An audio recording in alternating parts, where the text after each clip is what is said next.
ఆకాశవాణి విశాఖపట్నం కేంద్రం చింతన.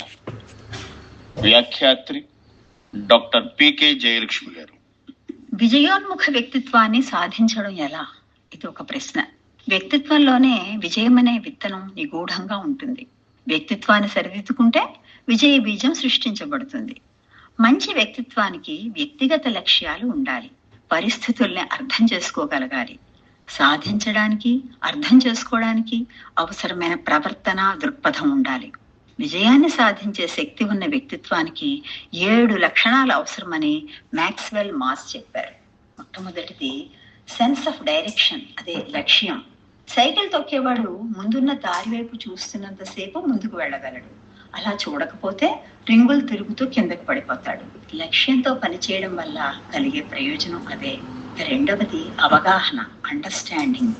ఇతరులను, పరిస్థితుల్ని అర్థం చేసుకోగలగడం, ఇతరుల దృష్టితో పరిస్థితుల్ని చూడడం, అభిప్రాయాలతో సంబంధం లేకుండా సత్యాన్ని చూడగలగడం.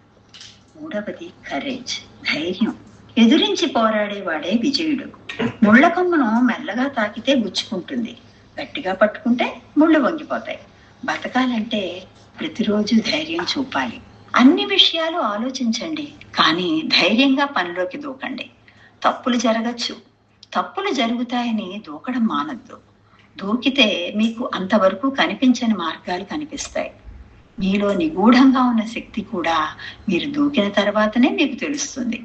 పరిస్థితులన్నీ సజావుగా మారినప్పుడే నేను ఈ పని చేస్తాను అనుకోవడం తప్పు. అది ఎప్పటికీ జరగదు. అలా ఎదురు చూస్తే మీరు ఉన్న చోటనే ఎప్పటికీ ఉంటారు. చిన్న చిన్న విషయాల్లో కూడా ధైర్యాన్ని ప్రదర్శించండి. నాలుగవది పరోపకార గుణం, చారిటీ. మీకు ముఖ్యమైన వ్యక్తి మీరే కాదు, ఇతరులు కూడా మీకు అంతే ముఖ్యం. ఇతరులు మీకు అవసరం లేదంటే మీకు మీరు అవసరం లేదని అర్థం. ఇతరుల మీద విశ్వాసం లేదంటే మీ మీద మీకు విశ్వాసం లేదని అర్థం. ఇతరులను ఇప్పటికీ నిందించకండి. ఇతరులే నిజమైన పరిసరాలు, ఇతరులే సత్యం. ఇతరులను గూర్చి మంచి అభిప్రాయాన్ని ఏర్పరచుకోండి. ఇతరులు ముఖ్యమని భావించి వాళ్ళని అలాగే ట్రీట్ చేయండి. How can I help him అనే ఆలోచనతో పరిచయాలను పెంచుకోండి. ఇతరులను నువ్వు ప్రమోట్ చేస్తే ఇతరులు నిన్ను ప్రమోట్ చేస్తారు.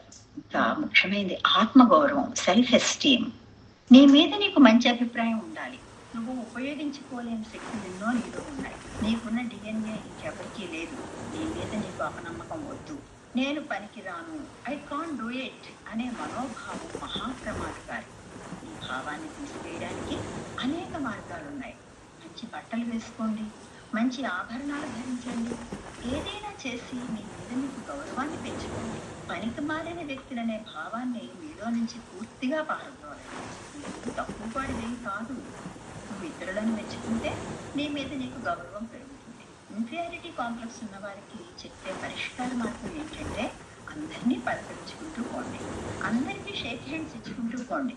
మీ ఇన్ఫీరియారిటీ కాంప్లెక్స్ పోయి మీ మీద మీకు గౌరవం పెరుగుతుంది. ఆత్మవిశ్వాసం, సెల్ఫ్ కాన్ఫిడెన్స్. విజయం వల్ల నమ్మకం, నమ్మకం వల్ల విజయం కలుగుతాయి. సక్సెస్ బ్రీడ్స్ సక్సెస్ అంటారు కదండి. చిన్న చిన్న విజయాలు సాధిస్తూ కొద్ది కొద్దిగా సెల్ఫ్ కాన్ఫిడెన్స్ ని పెంచుకుంటూ పోవచ్చు. గత అపజయాల్ని మర్చిపోయి గత విజయాల్ని గుర్తు తెచ్చుకుంటూ చిన్నదైనా పర్వాలేదండి పని చెయ్యండి. చేసిన తప్పుల్ని, పొందిన అపజయాల్ని నేర్చుకునే సాధనాలుగా మార్చుకోండి. గతంలోని విజయాల్ని మనసుపై ముద్రించుకోండి. ప్రతి వారికి ఏదో సమయంలో ఏదో విజయం కలిగే ఉంటుంది. అట్టి విజయాల వల్ల మీకు కలిగిన మంచి ఫీలింగ్స్ ని అనేక సార్లు గుర్తుకు తెచ్చుకోండి. రీప్లే. మీరు గతంలో ధైర్యంగా చేసిన పనుల్ని గుర్తుకు తెచ్చుకుంటే మీరు గొప్ప ధైర్యవంతులు అవుతారు. ఇంకా ఆఖరిది, అన్నిటికంటే ముఖ్యమైనది తనను తాను ఆమోదించుకోవడం, సెల్ఫ్ యాక్సెప్టెన్స్. తన అసలు స్వరూపాన్ని వ్యక్తపరచడమే వ్యక్తిత్వం. వేరే వారి స్వరూపాన్ని నువ్వు వ్యక్తం చేయడానికి ప్రయత్నించొద్దు. కపటం వద్దు. నీకు నువ్వుగా ఉంటూ నీ శక్తిని వ్యక్తీకరించు. నిన్ను నువ్వు గుర్తించుకో.